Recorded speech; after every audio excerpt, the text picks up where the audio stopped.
sport of kings? My bookmaker lives like one. I'll bet. You admiring your polished prose? No, your picture.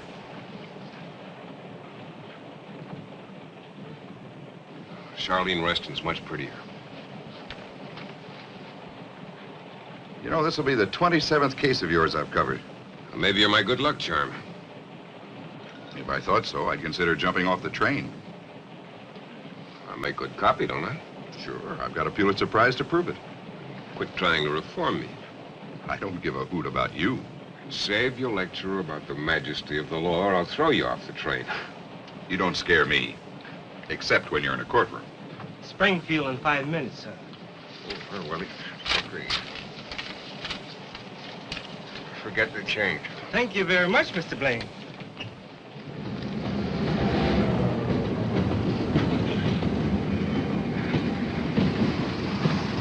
Where is he? I can't see him. All right, all right. Take it easy now. Don't run.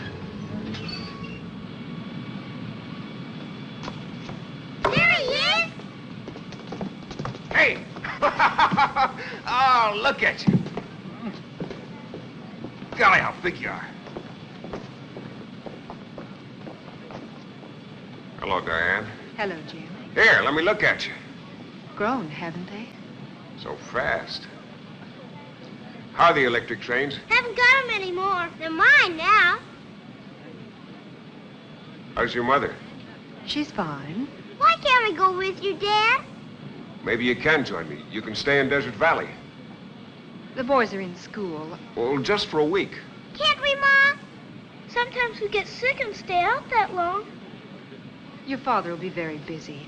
We'd only be in the way. Yeah, Mommy's right. Now, you take care of everything, you hear? I gotta go. You're big guys now. You take care of Mommy and look after her.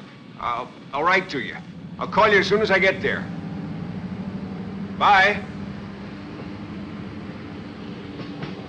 Bye.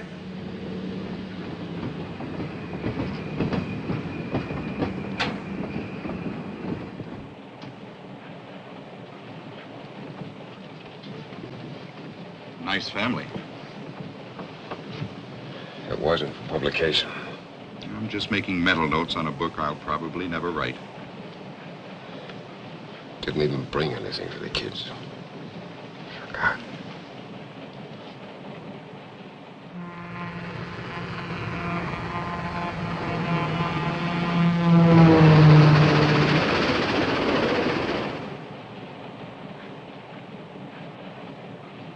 Like to read something interesting?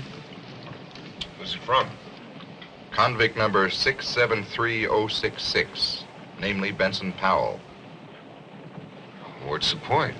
The point? A miscarriage of justice. I think he's innocent.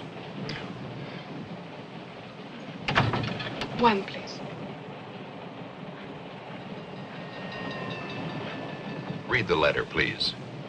Oh, one case at a time. You're the only one who could get a new trial for Powell.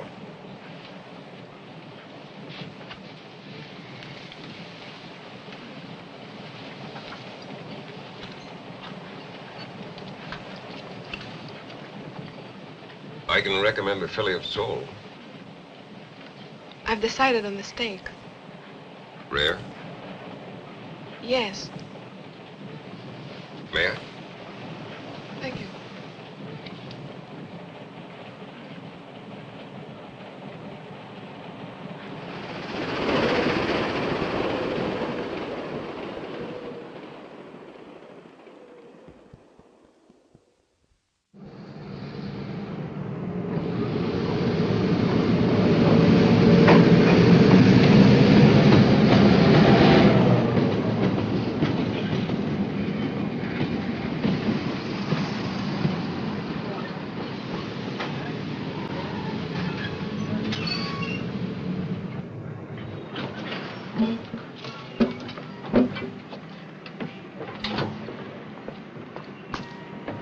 Friendly natives. Don't throw pennies. Hello? I'm Paul Vernon. Well, hello. Ralph Adams, New York Bulletin. How do you do? Hello. Pleasant trip? Unusually. Nice welcoming committee. All prospective jurors. Well, at least the weather's warm. I'll see you later at the hotel. All right. The car's over this way. Oh, fine. Thank you very much. You want to follow us with those two?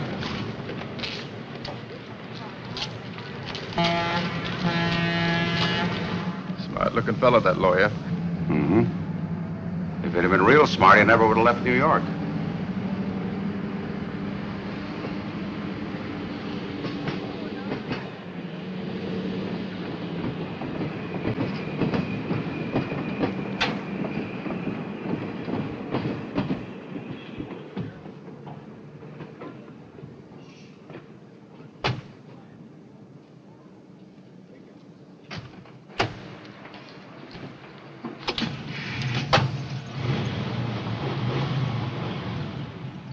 Want me to drive?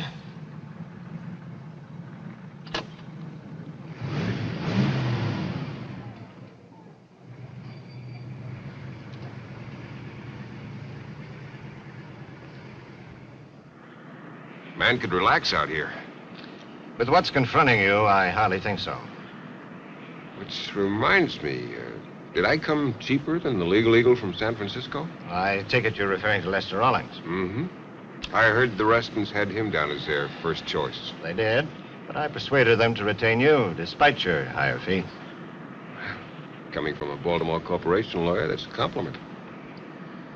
I'll pay you but one compliment, Mr. Blane, if and when you win an acquittal.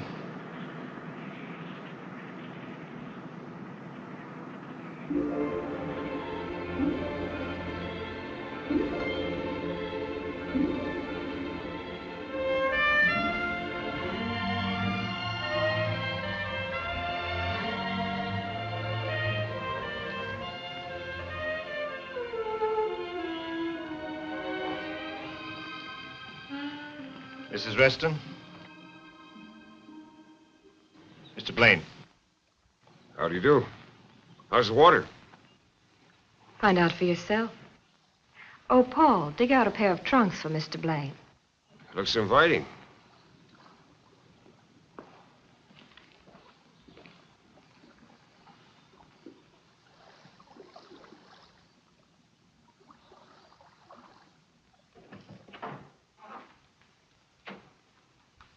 Mr. Blane? Mr. Reston, how are you? I thought you'd be an older man. I thought you'd be a much more worried man. When I spill a drink on the carpet, my butler cleans up after me. When you spill blood, your lawyer is expected to do the same. Exactly.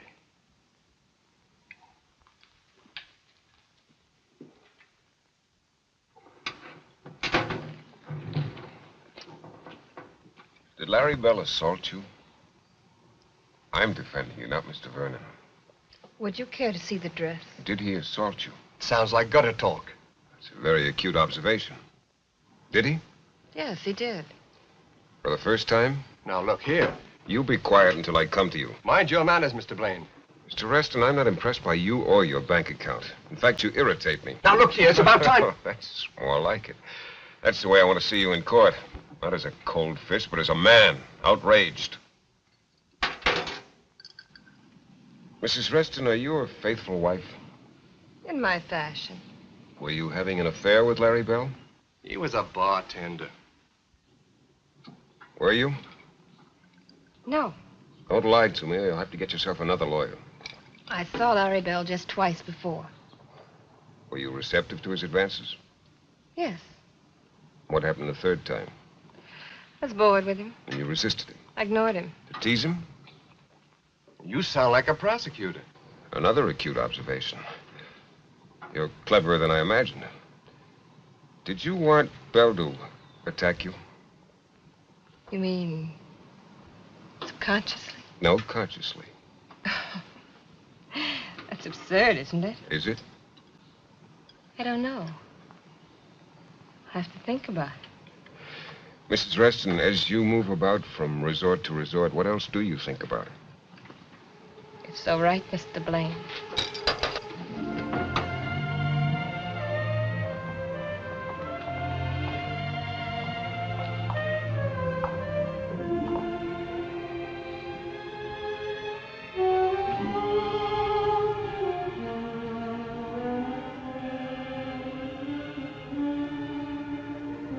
I'll be at the Bolton Hotel.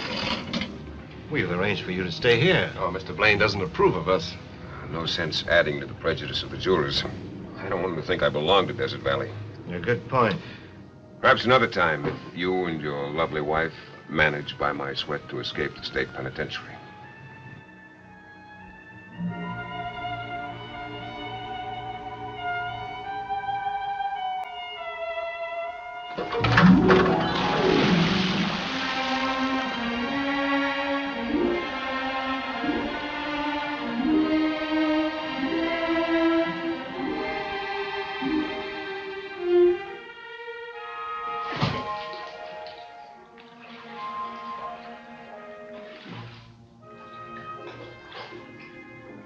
I'll be seeing you, Mr. Blane. Mm-hmm.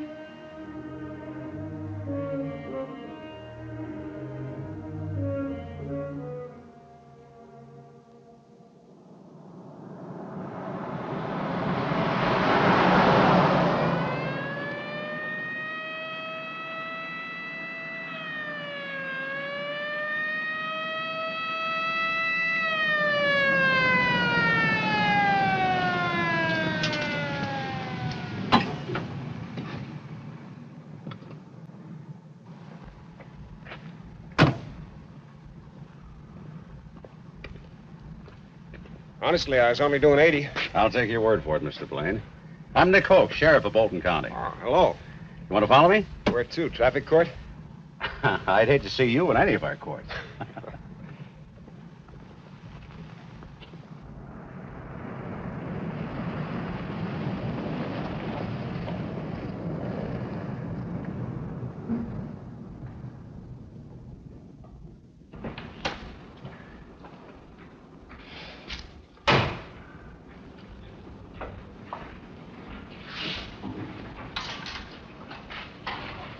Thanks.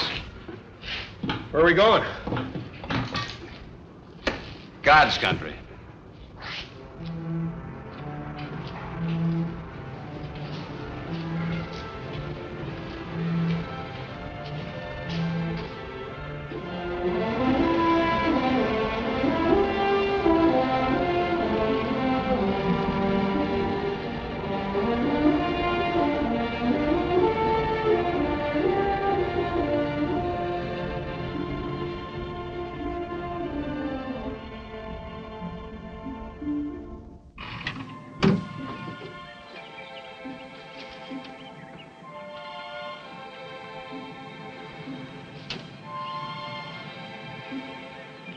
We got us a visitor from New York. Hello. How about a couple of beers? Mr. Blane? Did you ever see anything like this before? It's beautiful. No swimming pools. None of those fancy Hawaiian sports shirts like in Desert Valley. Yeah, it cost me a pretty penny to level this off and dig a well. Is this your place? Mm-hmm. Who, Hank and Sarah? Yeah. They run it for me. Thanks. Thank you. Well, I'd call it a natural paradise if I hadn't seen Hank and Sarah. They look to me like the loneliest and unhappiest people I've ever seen. Well, I got reason to be. You see, their son was shot down and killed last week. They're Larry Bell's folks. Larry Bell could run around Eurovia. Yep. He could have been one of the greatest halfbacks of all time. What a waste. What a lousy waste. I saw you play once. Yep. You did? Yeah. Where? Chicago. College All-Star game, 1937. I remember you made a diving catch for a touchdown. That was the last game I ever played. You were All-American then, weren't you? No, not exactly. Those Eastern newspaper guys. Well, that's a long time ago. You know, some nights I get to dreaming like I'm still playing. I'll never forget one night in my sleep, I busted right out of bed like I was going for a long pass. Crashed right into a window.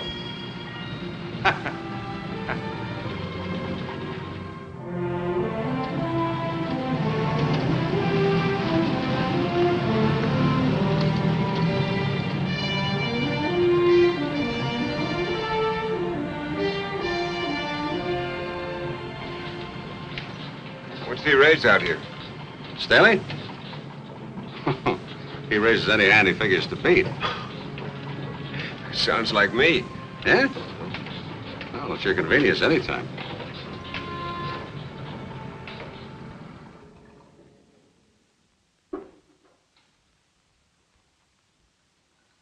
It's swanky, all right. Mm-hmm. The governor stays here when he's in town. Never in Desert Valley? Not if he wants to stay governor. Does the governor take orders from you? He takes my advice. I gotta run now. See you boys around. Yeah, thanks. Hell? Okay. Jim?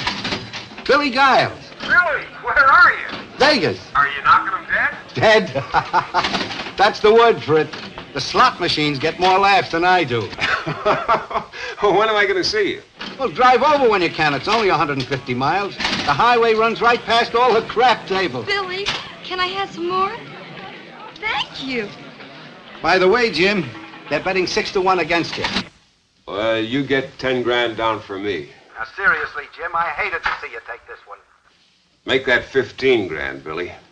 That should remind me of a story, but it doesn't. Okay, Jim, if you feel lonesome, give me a buzz. All right, so long, Billy. How's he doing? He just didn't have it anymore. What a shame. How can he make an audience laugh? They look at him and remember how he emptied a revolver into his wife and her lover. That was 10 years ago, and he was acquitted. Yeah, quite a feat, too. I don't think you convinced anybody but the jury. Well, when it comes to picking jurors... I know. But this time you'll be forced to pick from Sheriff Hoke's private pork barrel. Don't print this, but Mr. Hoke is the answer to my prayers. Hoke? Mm-hmm. Don't tell me he's your gimmick in winning this case. He is my only hope. When I get him on the witness stand, I'll cut him down to size, strip him of his convictions. When I finish with him, they'll arrest him for indecent exposure.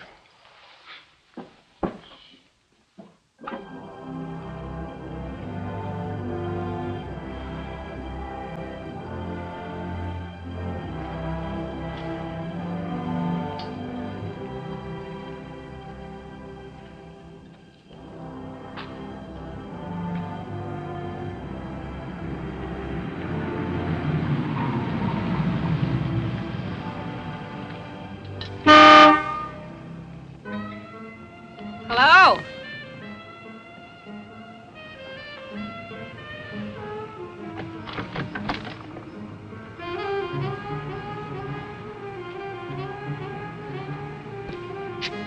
Hello. This makes the second time today I've been picked up. I called the hotel. What's on your mind? You. I hear you separated from your wife. How does that concern you? You interest me. That's the reason my wife left me. I interest other women. Can you forget for a while that I'm your client? Whatever you say won't be held against you.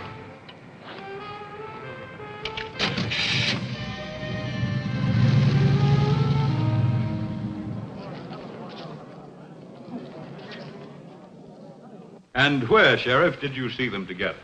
At the Waterhole Tavern, where Larry was standing bar. Was Mr. Reston there also? If he was, I didn't see him. What did you see? Mrs. Reston, sitting at the bar alone, acting chummy with Larry. In your conversations with Larry Bell, did he ever mention Mrs. Reston by name? He always called her that rich babe from Baltimore. You recall his exact words concerning his relations with Mrs. Reston? Yes. He said, I'm making time with her. Thank you, Sheriff. I now turn you over to the New York lawyer. Your witness.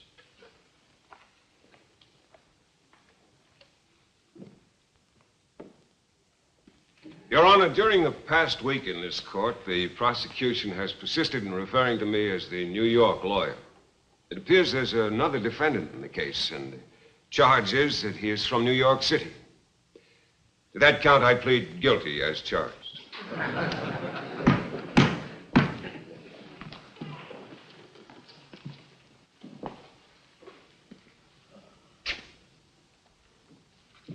Now, Sheriff Hoke, based on your experiences, what does the expression making time mean? Well, it means that Larry Bell was having relations with Mrs. Reston. Had you always found Larry Bell to be truthful? Yes, I have. You were like father and son. We were very close. Like father and son? Yes. Was Larry Bell always in the habit of discussing his personal affairs with you? Well, like I said, we were very close. Are you married, Sheriff? I was divorced a couple of years ago. That was your only marriage? No, it was my second. Oh, how did your first marriage end? Divorce. Well, tell me this, Sheriff.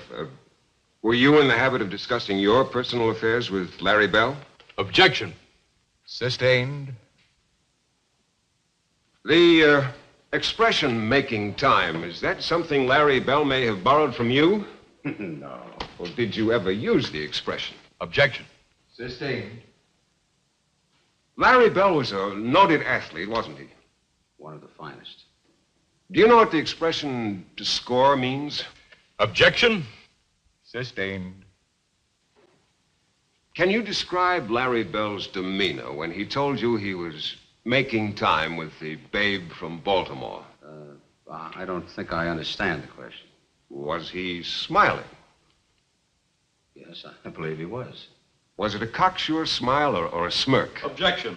Sustained. Can you describe the smile? Well, I'd say it was more of a grin. The kind of grin you associate with a man who succeeds with a woman. Objection. Sustained. Now, Sheriff Hoke, is it a fact that the State University Alumni Association a few years ago voted you the outstanding football player in the history of the school? Oh, well, yes, that's a fact. Did you graduate from State University? Yes, I did. Is it a fact that Larry Bell was a star halfback for Bolton High School? Yes, sir. Can you tell me if many colleges offered him athletic scholarships? Oh, yes, there are a great many. Well, how many would you say? At least 50. And which college did he choose? State University. Because you advised him to do so? Yes. Because he was your protege and you wanted him to follow in your footsteps? Yes. Did Larry Bell graduate from State University? No, he didn't. What prevented him from graduating? He flunked out. I assume you're using that expression in the scholastic sense. Yes, Larry failed in too many courses, and so he was expelled. For academic failure? That's right. Mm-hmm. Do you recall the particular courses he failed? Well, as a matter of fact, I do, yes. It was European history, English literature, and sociology. Isn't it a fact that Larry Bell was being tutored in those very courses by an instructor who was on the payroll of the state university, de-emphasized football? No, we haven't. Then a victory on the gridiron is as important today as it was in your time, is it not? Probably so. Wasn't Larry Bell a sophomore sensation for State University? By that I mean, wasn't he more than any other man on the team responsible for a highly successful football season? Probably. Sheriff, did you make any attempt to keep the university authorities from expelling Larry Bell? Yes, I did. Did you make a special trip to the campus? I did. And yet you failed. Why? Well, like I told you, Larry failed in 3 subjects. He just couldn't knuckle down to studying. Do you recall an incident occurring at State University in the same month of that year? An incident? Well, perhaps I used the wrong word. I'm referring to a collegiate prank commonly known as panty raid. Commonly known as panty raid. Well, that was happening in lots of colleges, all over the country. But it did happen at State University. Yes, it did. On April 12, 1955? Well, I'd have to take your word for that. Did Larry Bell ever mention anything about it to you? No, he didn't. Knowing Larry Bell, do you think he participated in this so-called prank? I don't know. You don't know Larry Bell? I don't know whether he had anything to do with it. Is the term panty raid perfectly clear to you? Certainly. The boys raided some sororities and girl dormitories and made off with some feminine undergarments. Where were those garments? Oh, in dresser drawers or on the clotheslines, I guess. Are you on the mailing list of the State University Tiger, the student newspaper? I am. Do you recall an item in the issue of April 15th, 1955, in the gossip column Campus Capers? I only read the sports pages. Then you must have missed the following item. The Ivy Line has it from eyewitnesses that one not-so-sophomorish sophomore pilfered his trophy from a very petite and perturbed frosh co-ed. No, I never read that item. Do you recall the date Larry Bell was expelled from State University? April 1955. April 18? I believe so.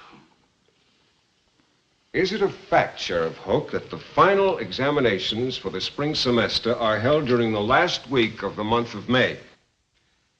It is. Then Larry Bell was expelled at least 5 weeks prior to those examinations, was he not? Something like that. Sheriff, isn't it possible that you were innocently misled into believing that Larry Bell was expelled from State University merely because of academic failure? Thank you, Sheriff.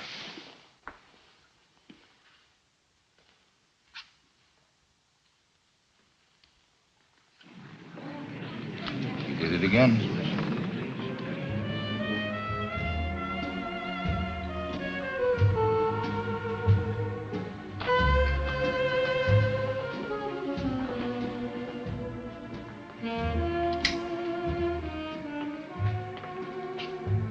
Thank you. May I ask what the money is for? Just a small advance on my fee. You sounded most urgent over the telephone. Can't tell you any more. It might incriminate me. Good night.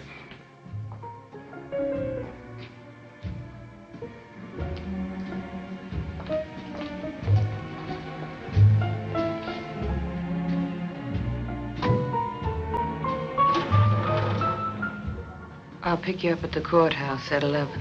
Slight correction. I'll see you in court Monday morning.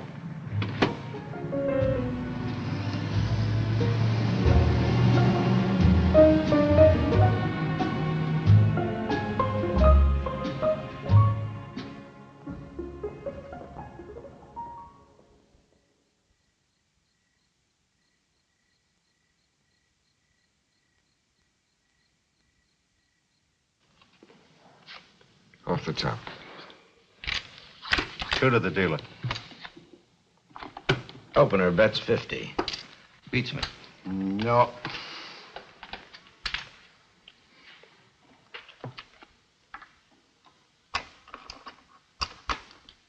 $50 and $200.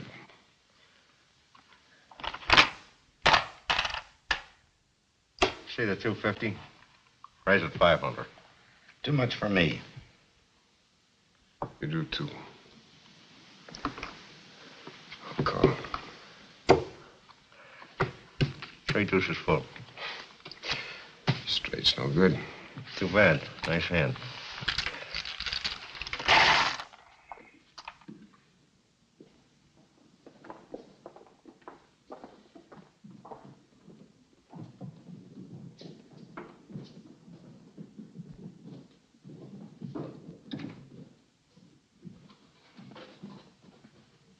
Ladies and gentlemen of the jury, have you arrived at a verdict?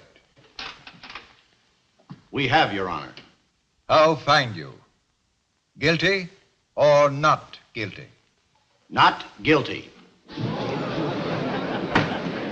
Court is adjourned. Mr. Blane, congratulations. Thank you. Jim, you did it again, boy.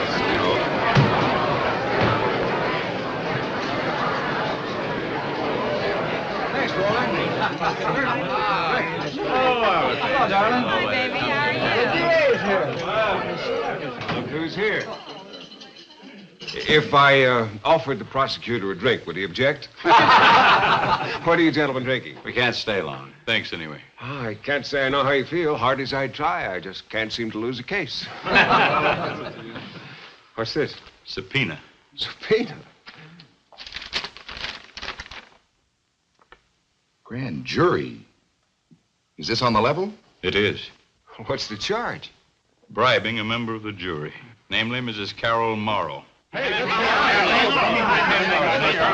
think you can beat this charge? How about a slang have it their minds? Ralph, you don't...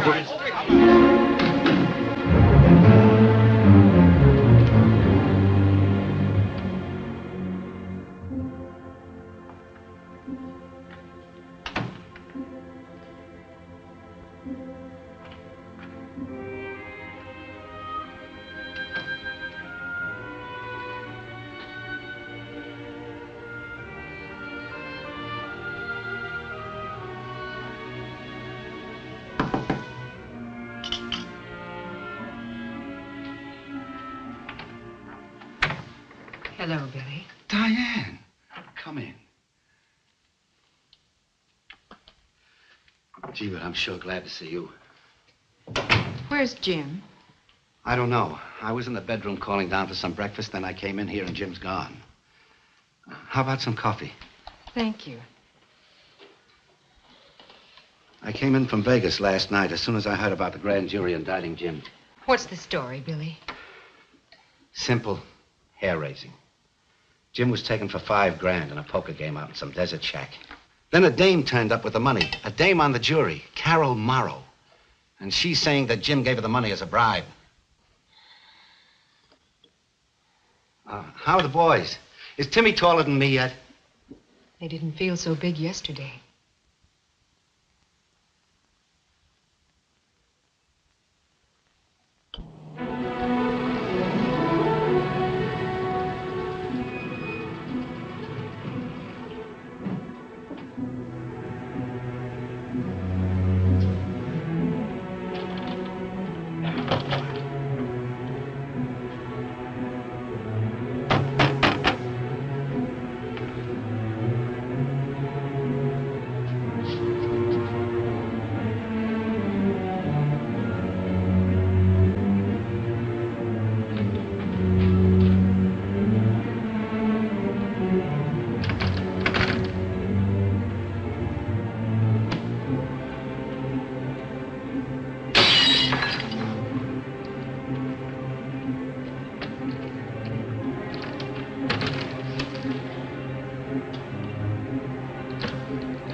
Cut yourself?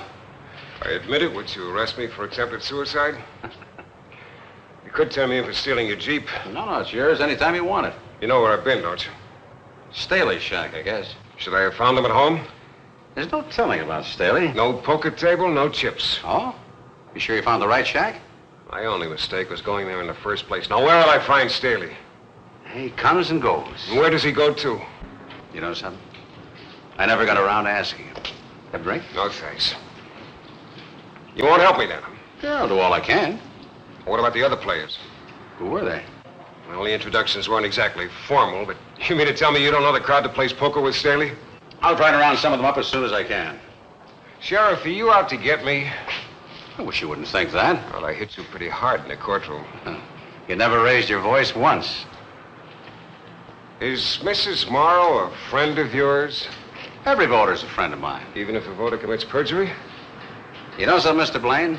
I'd like to believe you, but it's not easy considering the evidence.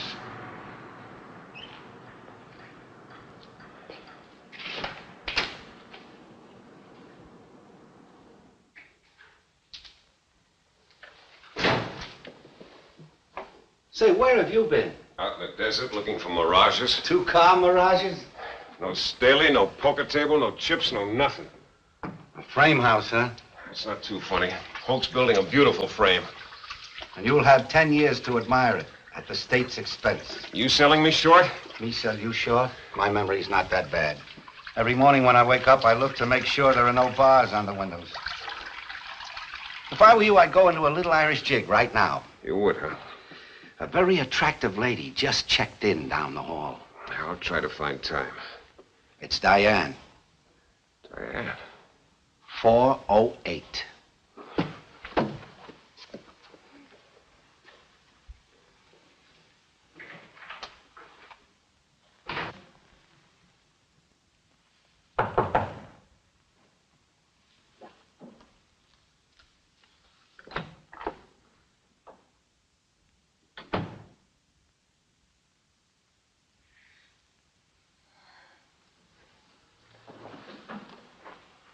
Why didn't you let me know? I was waiting for your call.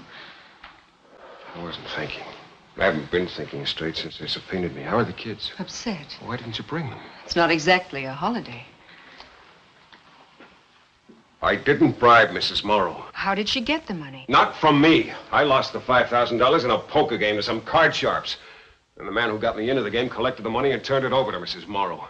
Who is this man? Nick Hoke, sheriff of Bolton County, friend of the late Larry Bell, foe of the Restons, and victim of a cross-examination by the incomparable James Gordon Blane. Darling, I've hurt you, but I've never lied to you. I believe you, Jim, and I want to help.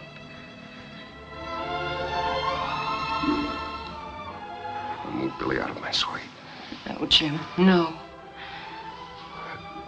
I've never stopped loving you, needing you and the boys. That's why I'm here, for their sake. Not mine or yours. Objection sustained. Thanks for being here.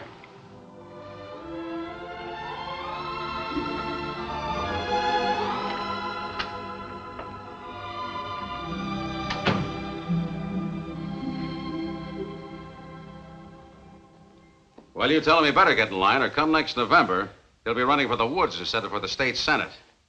Right. I'll talk to you later. Hey, what do you think you're doing? I ain't doing nothing. Never mind, just put it down. Mr. Blane is here. All right. Look scared. Come right in. Well, Mr. Blane, you recognize either one of them? No.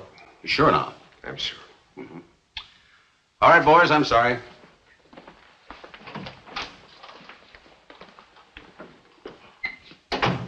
Welcome to Bolton, Mrs. Blane. Thank you. You too, Mr. Giles. Nice town you got here. The last time I came through, it was so quiet you could hear the pinball machines. That's pretty funny. Say, I'll keep looking around. One of those poker players ought to turn up. Thanks.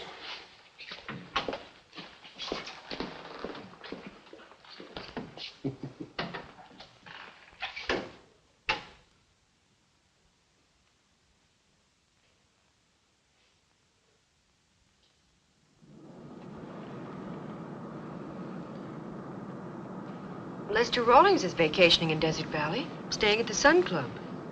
Why the social note? Merely remembering a maxim about your profession. A lawyer who defends himself has a fool for a client. That should be good for a laugh somewhere. Forget it. I'm the exception to the rule. Let's face it, Jim. You too can be a fool. I'm defending myself. Correction. You're also defending Timmy and Johnny.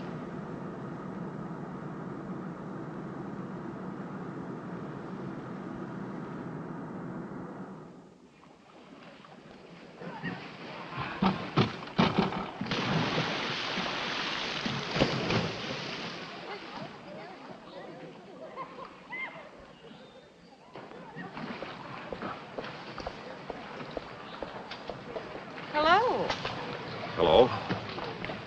Mr. and Mrs. Reston, my wife, Diane, and Billy Giles. How do you do? How do you do? Hi. Join us for a drink? Well, thank you. No, we were just going inside. When did you arrive? This morning. Oh. You have a very remarkable husband. Yes, very remarkable. Well, what's your complaint? I just don't like the mess you made. The mess I made? I didn't ask you to bribe Mrs. Morrow. That was your own stupid idea. If I ever hear you say that again, sir, help me, I'll kill you. You mean you didn't give her the money? No, Mrs. Reston, I didn't. My only mistake was in defending you and your idiot husband. In parting, may I say you deserve each other?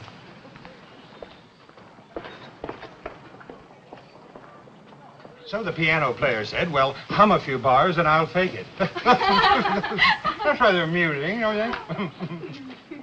Uh-oh. Business calls. Pardon me, girls. See you later. Jim Blane. I'm Lester Rawlings. We met a few years ago at Toots Shor's restaurant, I believe. Of course. My wife, Diane, and Billy Giles. Hello. Would you permit me to buy you all a drink? Well, thanks, but I could use one. Thank you. Well, good, good.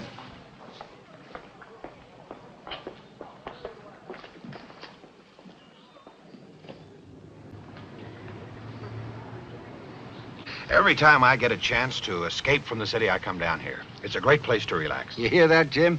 You're supposed to relax. It's a local law. I hear I took the Reston case away from you. It was more of a hot potato than a case, wasn't it? I wish I'd have said that. What's your opinion? Opinion of what? The indictment against me. Am I to answer that as an acquaintance or as your lawyer? Why the business pitch? You want to deduct the drinks from your taxes? We're interested in a legal opinion, Mr. Rawlings. I'd prefer to hear Jim speak for himself. Is this your way of getting the Reston fee? Oh, no. I'm not asking for a cent. What's in it for you, then? Trying to prove you're a better lawyer than I am? Well, for your sake, I hope I am. Mr. Rawlings, can you give us an idea of what your defense tactics are going to be?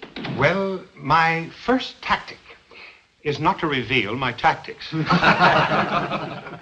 Considering the local prejudice against Jim Blane, are you planning to move the trial to Capital City? The only thing I plan to move is the jury. Well, that covers everything, I believe. Now, one more question, please. Yes, Mr. Adams. Will the defense be a joint effort? I believe that Jim Blane is the greatest trial lawyer since the late Clarence Darrow. But in this case, Mr. Blane is going to be the defendant, that and nothing more. Is that so, Jim? You heard the man. I just can't picture you as a defendant, Jim. My idea of a defendant is somebody like Benson Powell. Yes, well, thank you, gentlemen. Thank you, and good night. Good night, Mr. Rawlings. Thank you. Bye. Would you excuse us, Mr. Giles? I would like to confer with my client. Oh, Billy can stay. Oh, it's okay. I got to see a man about a horse. I'll see you later. There's one point we haven't discussed as yet. The possibility of defeat. You say possibility or probability? Please, Jim. Forgive me for injecting this depressing and pessimistic note, but we must prepare for all eventualities. Shall I have my tailor fit me for sackcloth and ashes? Better let Billy Giles handle the humor department, Jim. You and I have some very sober decisions to reach. Such as? Well, for one, the advisability of making a deal. What the hell are you talking about? Should your case appear to be lost, I would like to be able to approach the prosecution. And plead guilty? I'm merely trying to cover all of the angles. The purpose being to keep you out of the state penitentiary. Mr. Rawlings, do you believe my husband bribed Mrs. Morrow? Oh, let's not go into that. Please answer my question. Perhaps you'd better answer your wife. Set her straight. Well, you're the one that needs to be set straight. You're through before you begin. You better get out of here before I break your jaw.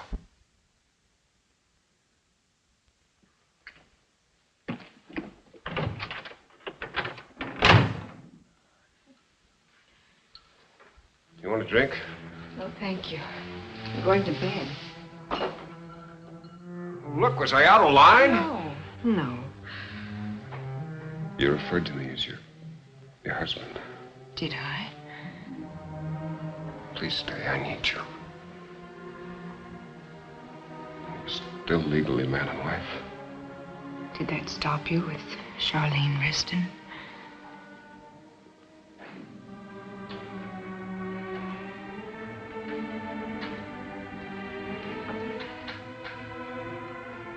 Jim. Easy on the bottle, please. Your defense is in your own hands now.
Mrs. Morrow? Yes, what is it? I'd like to speak to you. I'm Mrs. Blane. May I come in? Go away. Go away. Please, please, I must Leave talk me to alone. you. Leave me alone.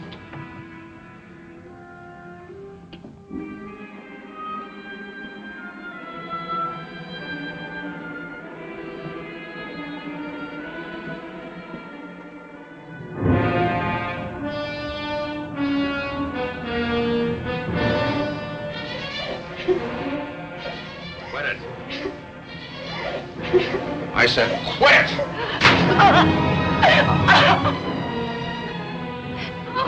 Oh, please, Nick, don't make me go through with it. There's no other way. I'm frightened. I'm frightened. I keep telling you. It's all worked out.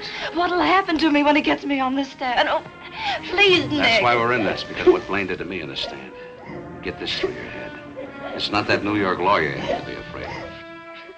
It's me.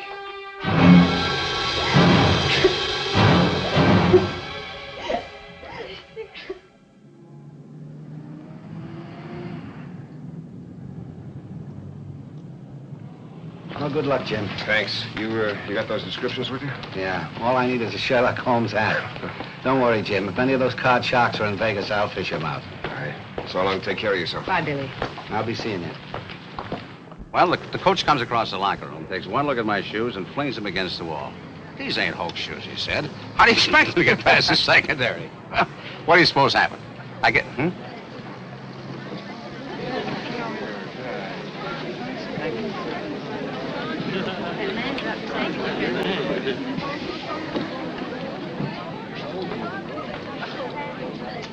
All right. Break it up. Come on, move. Pronto. Sorry.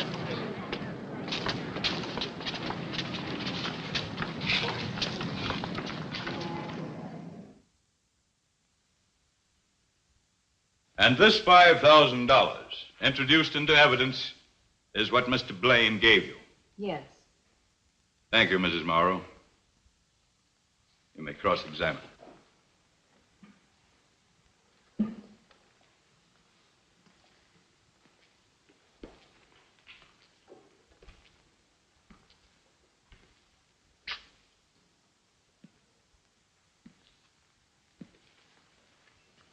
Mrs. Morrow, how long have you been a widow? 6 years. Now, you said that on the night in question, I forced you to stop your car on a dark highway. You said that I got into your car and gave you $5,000 to make certain you would vote to acquit my clients. Is that your testimony? Yes, it is. Now, inasmuch as I seem to be a victim of amnesia, would it be possible for you to tell me in detail what was said and by whom, as well as you can recall? I'll try. Thank you. Now, who spoke first? You did. You said, good evening, Mrs. Morrow. I hope I didn't alarm you. And then what was said? Well, I said nothing. You got in the car, sat down, and offered me a cigarette. Do you recall the brand? No, I don't. Well, then who spoke? Well, you did. You said, You're a widow, aren't you? And I said, yes, I am.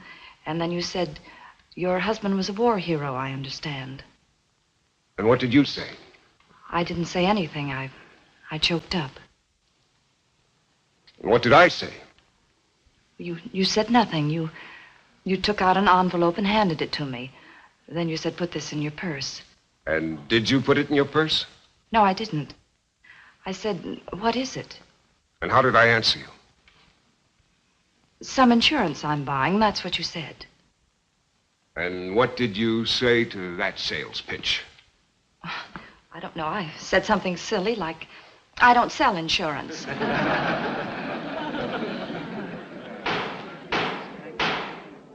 Mrs. Morrow, what are you trying to sell this court? Nothing. Nothing but the truth. Is truth for sale? Objection. Sustained.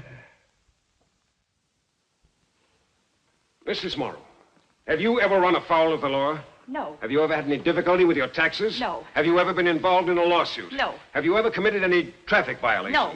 You're a law-abiding citizen. I do the best I can. Are you in debt? No. Are you addicted to drugs? No. To drinking? No. To gambling? No. Are you being blackmailed by anybody? No. Are you pressed for money? No. You own a beauty parlor? Yes. You're the sole owner? Yes. Your business is profitable? Yes. Now, Mrs. Morrow, you have described yourself as a decent, law-abiding citizen.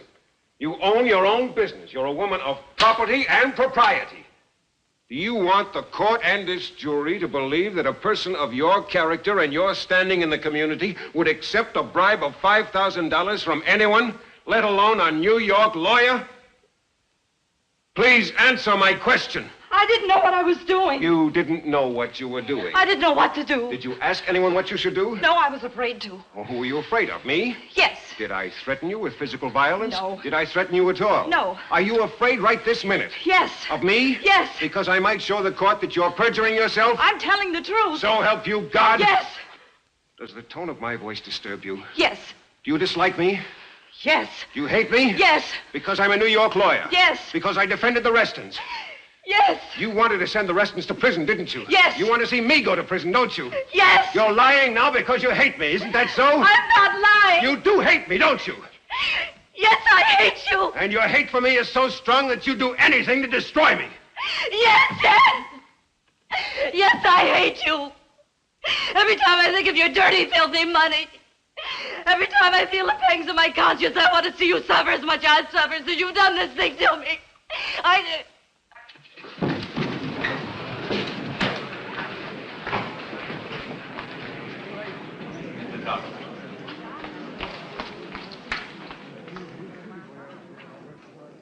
Fool. Poor fool.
I had better luck at Staley's shack.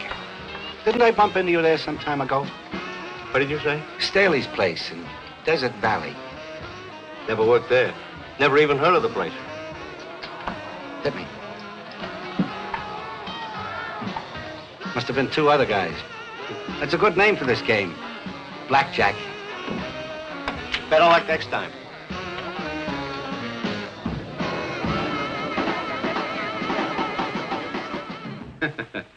You were so great, you had me believing you. Nick, I'm worried. Come over to the house, please. Don't wait up for me. Nick, please. My other phone's ringing. We can't afford to take any chances now. Good night, baby. Hello? Nick, Cal Morrison. Where you calling from? Vegas. Listen, Billy Giles just spotted me. I told you to lay low. But, Nick, I had to work. I was short. You lame brain. What did you tell him? I played dumb. Honest, I did, Nick. But he's on his way to Bolton with a picture of me. A picture? Did you autograph it for him? Giles got it from the manager. Listen, it's a picture of the casino, and I'm in it. But good. Get out of Vegas, Cal. Get lost somewhere, and don't let me find you.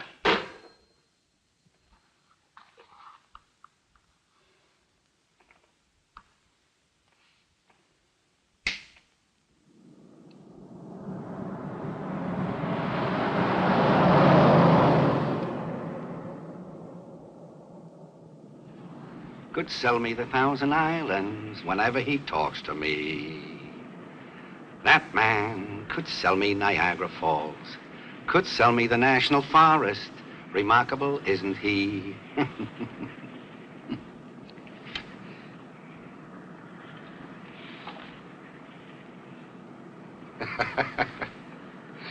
Billy Giles, boy detective.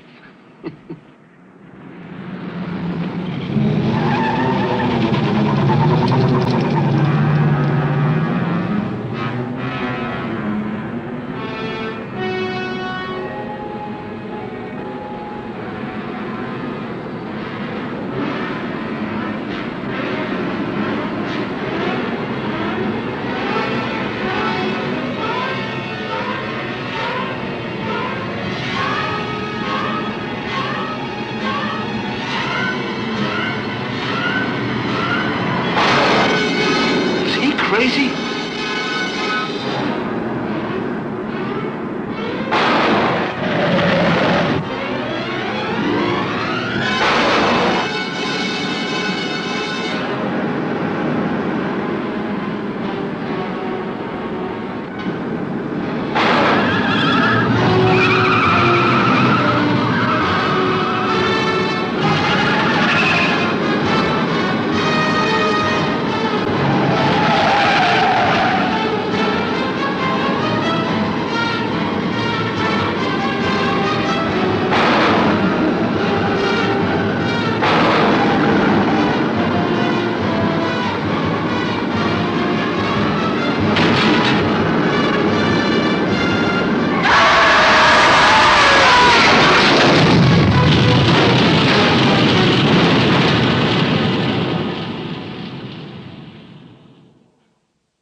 Why don't you go to bed, Jim?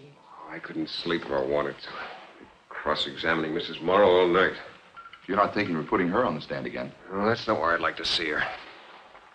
Don't throw anything at me, Jim, but she was convincing. May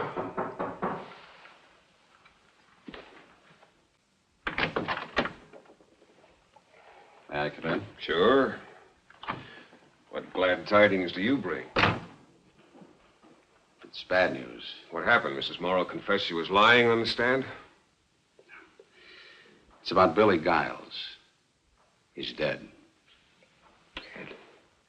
Oh, no. How'd it happen? Highway accident, about 10 miles out of Desert Valley. Missed a curve. His car plunged down a ravine and burned up. I think he was killed instantly. Anyway, they've got him in the hospital morgue. I got bad news for you.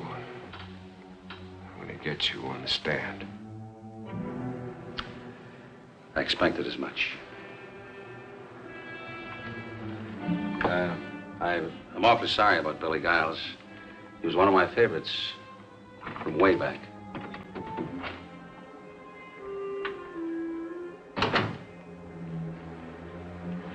Would you like to go to the hospital with me, Jim?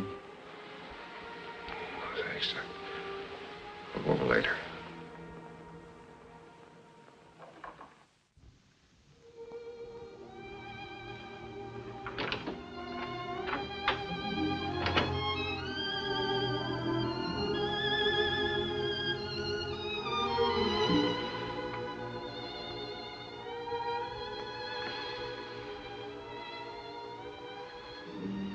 You know what Billy said to me after his trial?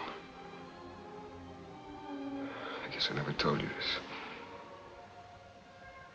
this. He said, where do I go now, Jim? I said, anywhere you please. You're a free man. He said, am I? Doesn't God know what you and I know? I tried to tell him how important laughter was and how much of it he had to give. I said, how do I open my act now? Funny thing happened to me on the way to the electric chair.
This way.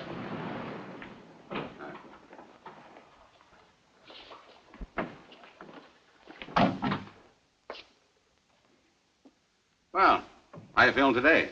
All right. Good. Recognize them? No. Come here. Stick out your hands. They look like they've been in a brawl. Not with me, they haven't.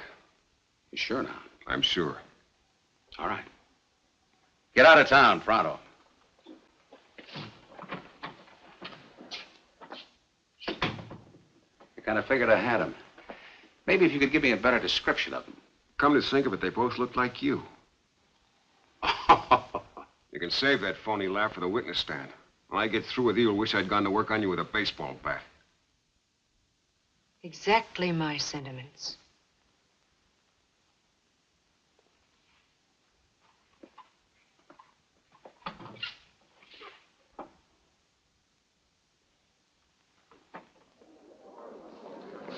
Pardon me, please. Excuse me.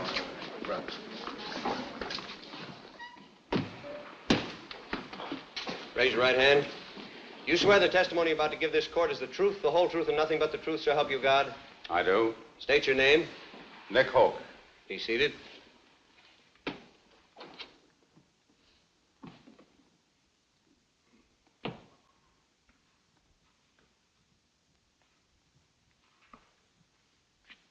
Sheriff Hoke, do you recall the verdict in the Reston case? How could I forget that? Did you agree with the verdict? No. Was the verdict a disappointment to you? Yes. A bitter disappointment? Yes. One of the most bitter disappointments in your life? Yes. You resented the Restons, didn't you? Yes, I did.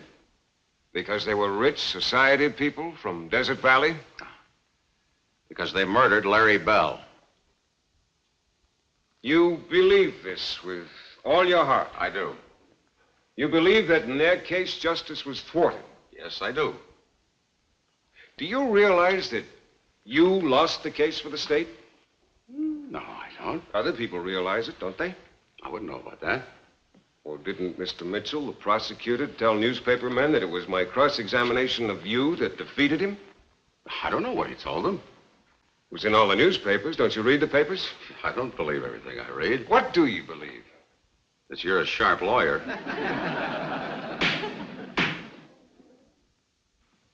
Let me return the compliment. You're the sharpest sheriff I've ever encountered. Are you a vengeful person, Sheriff? Well, I'm human. Human enough to understand that I've severely damaged your stature and reputation? I can't answer that till the next election. You intend to run for re-election to your office? Yes, I do. Would you say it would be helpful to your cause if I were convicted?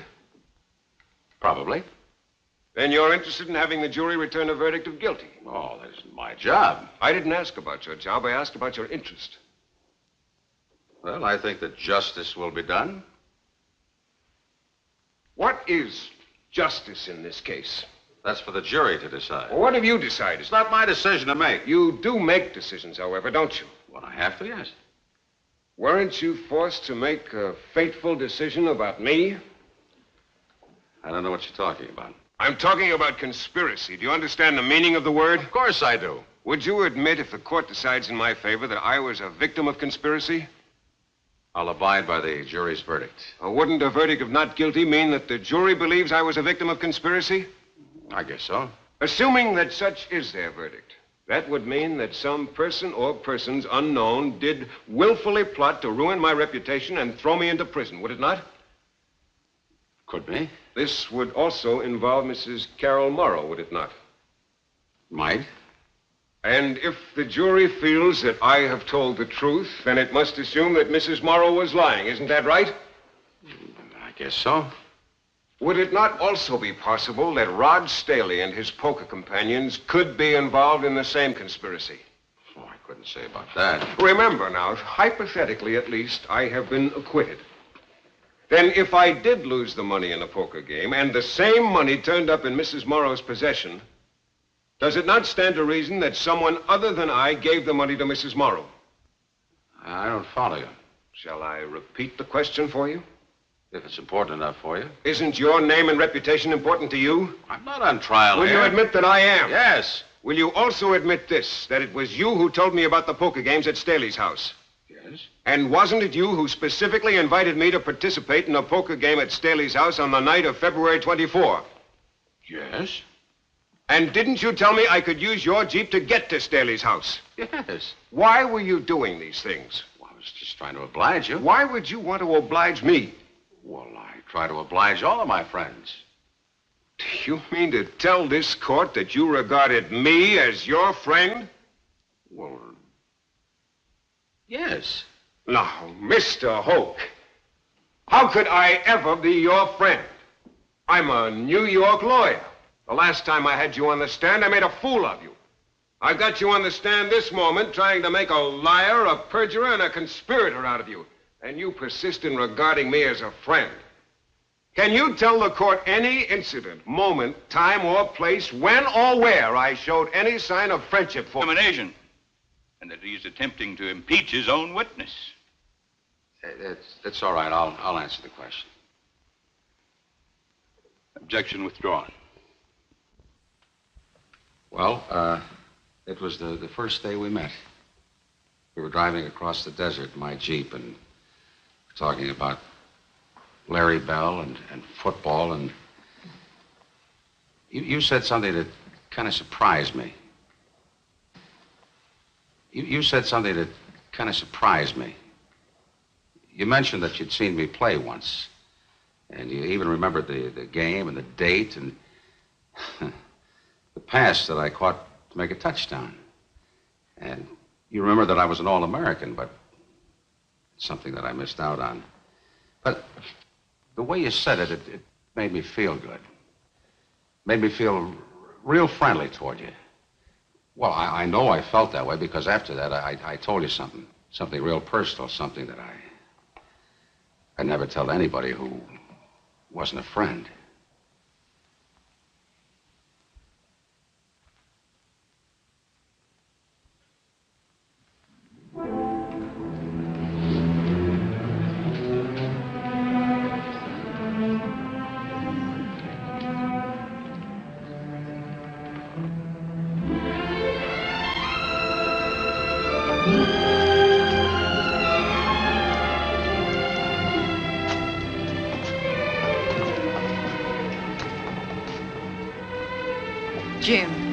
Can't you get a postponement of the trial?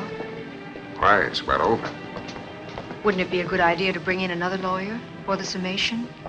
Mighty Blane has struck out, hasn't he? It's time for decisions, not self-pity.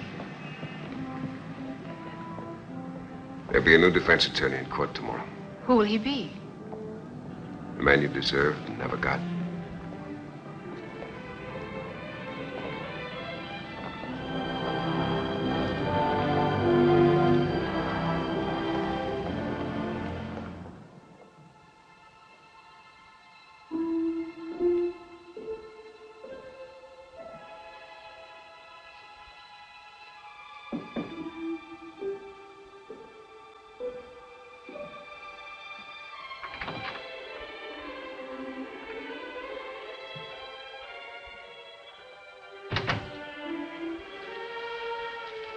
Couldn't sleep? No. I can't even sit still. You need a drink. No, thanks. Sun will be coming up soon. There'll be no sleep in court. Got a lot to think about. Strange, new sorts. You want one of my sleeping pills?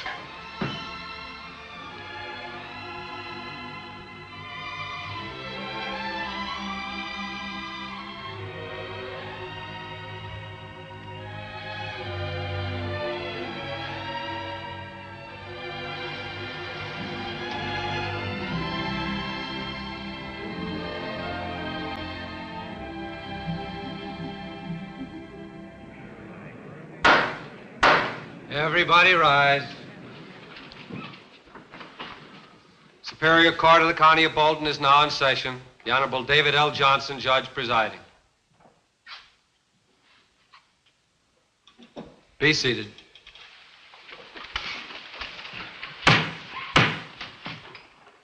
Counsel for the defense may begin his closing argument.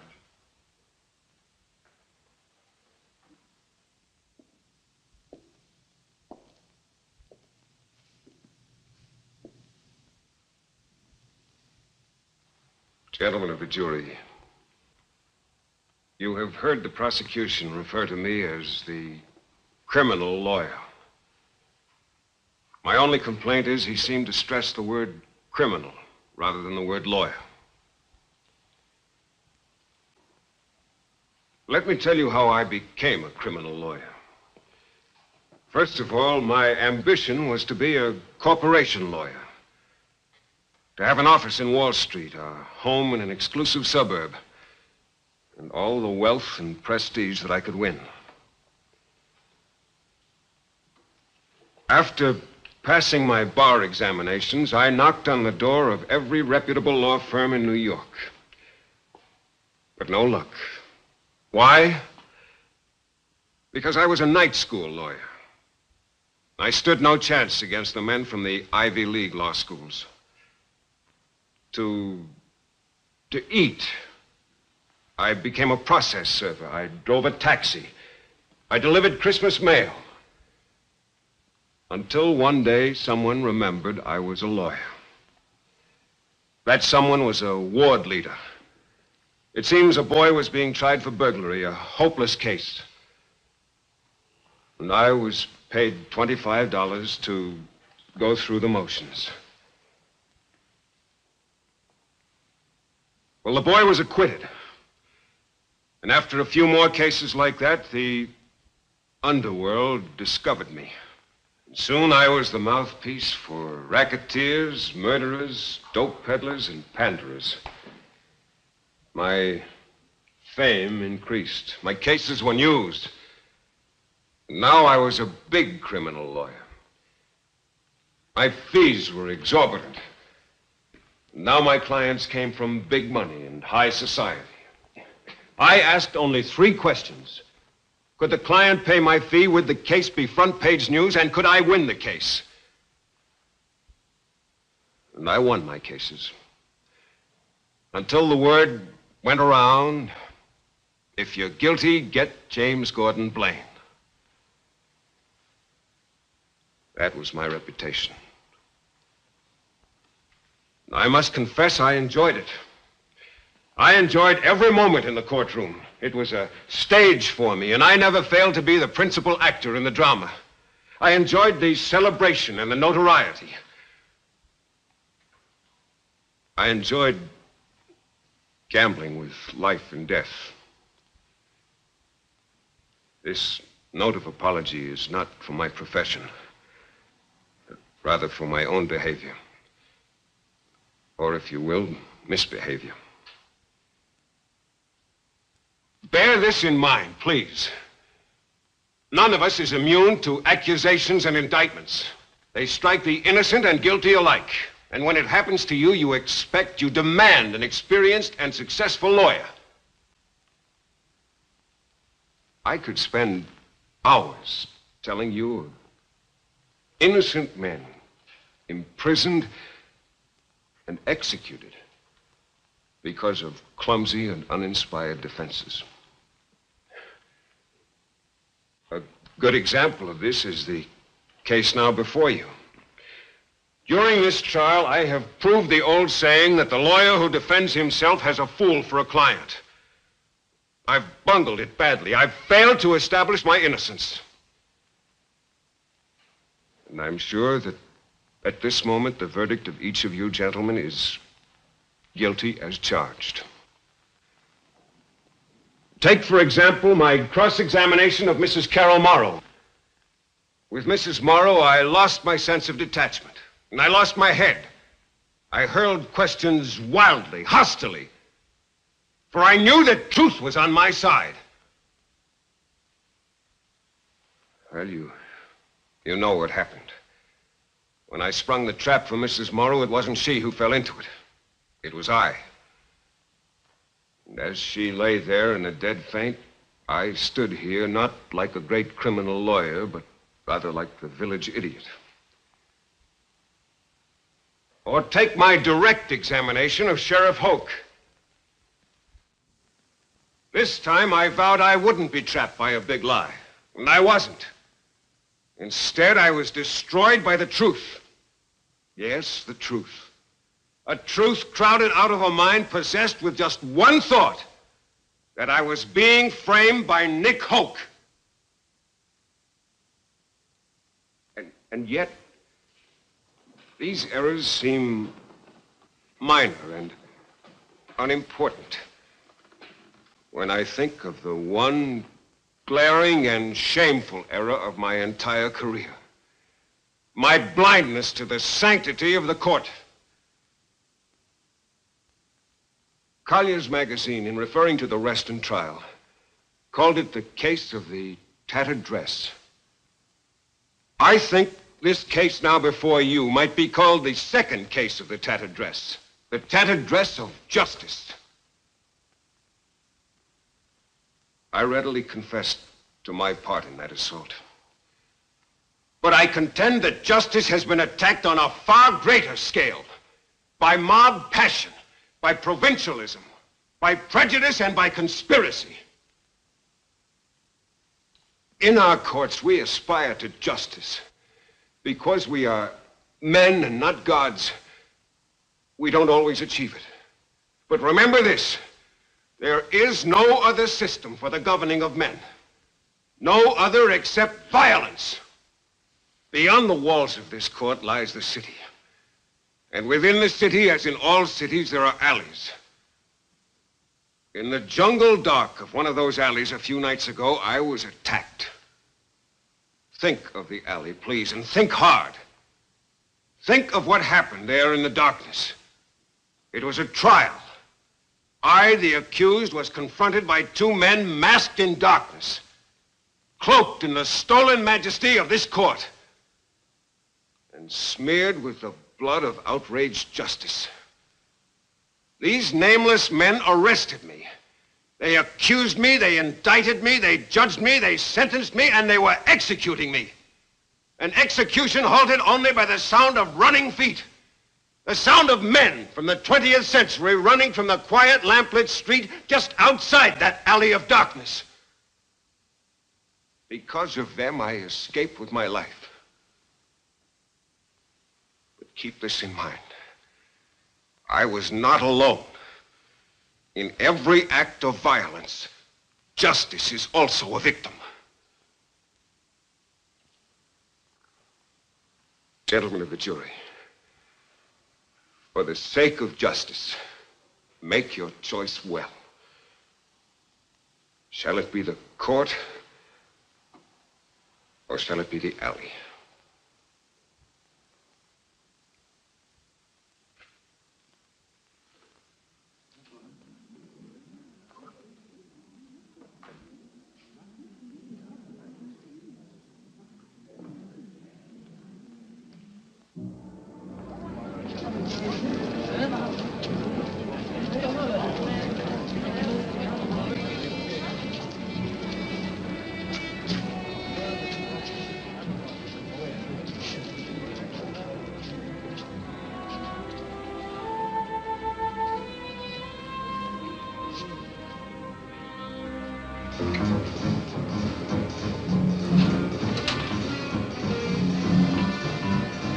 Nick.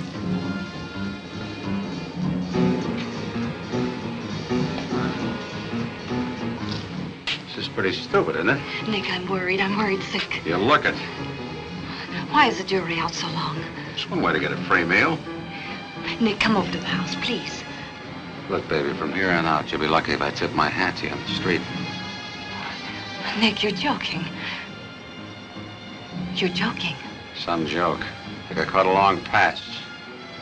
Nobody between me and the goal line, and I tripped and fell on my face. Nick, we'll go away someplace. Any place you say. The only one that leaves this town is that New York lawyer. Either in handcuffs or in a pine box. But Nick...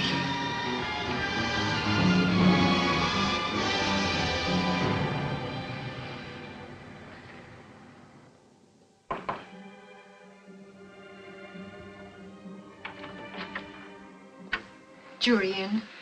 Not yet.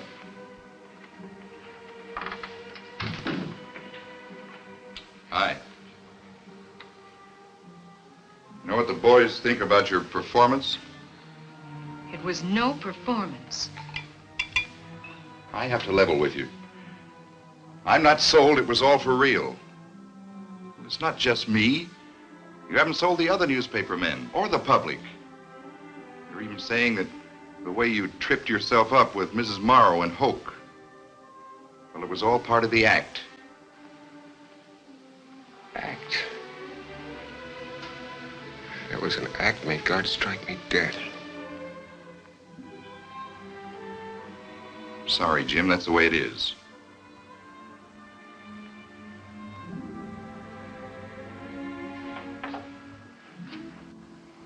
Jim, I know what you're thinking, and I don't like it.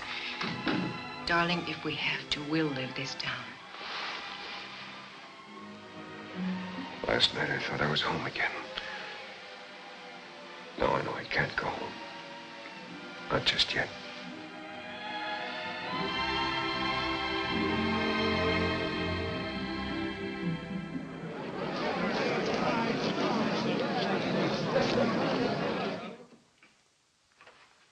Be seated.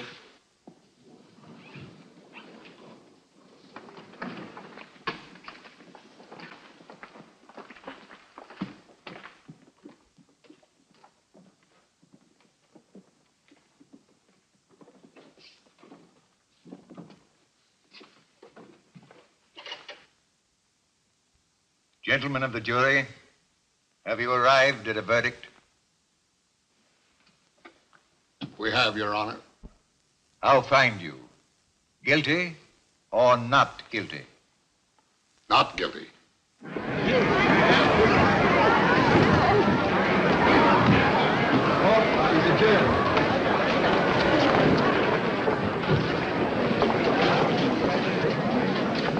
Mr. Blane, congratulations. Thank you. Any comment, Sheriff? Comment? Yeah, sure. When you hear the gun, it'll be the end of the game.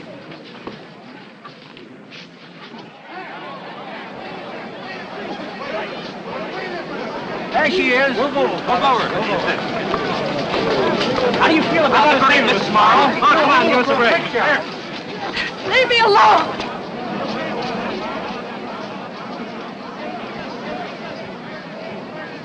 Here comes Blane! How about a statement, Jim? Well, save it for the hotel. Are you going to press charges against Hoke and Mrs. Morrow? Later. Ask me at the hotel. Hold it, please. This way, Mr. Blane. We have one more.